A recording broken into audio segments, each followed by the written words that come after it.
حضرت ابو موسیٰ اشعری رضی اللہ تعالیٰ عنہ سے مروی ہے کہ رسول اللہ صلی اللہ علیہ وسلم نے فرمایا، بے شک اللہ تعالیٰ نے آدم علیہ السلام کو ایک مٹھی مٹی سے پیدا فرمایا جو تمام روئے زمین سے لی گئی تھی۔ آدم علیہ السلام کی اولاد میں بھی زمین کی طرح گورے، سیاہ، سرخ، درمیانی، نرم اور سخت طبیعت والے، اچھے اور برے ہیں۔ علامہ ابن کثیر لکھتے ہیں کہ اللہ عز و جل نے آدم علیہ السلام کو اپنے دست قدرت سے پیدا فرمایا اور یہ بغیر روح کے 40 سال اسی طرح رہی۔ فرشتے جب اس کے پاس سے گزرتے تو اسے دیکھ کر گھبرا جاتے تھے، اور سب سے زیادہ گھبرانے والا عزازیل یعنی ابلیس تھا۔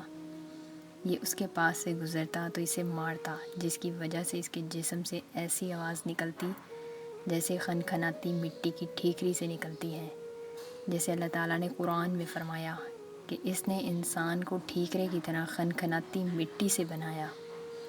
پھر ابلیس نے فرشتوں سے کہا کہ تم اس سے کیوں ڈرتے ہو؟ یہ تو اندر سے خالی ہے، اگر میں اس پر مسلط ہو گیا تو میں اسے ہی ہلاک کر ڈالوں گا۔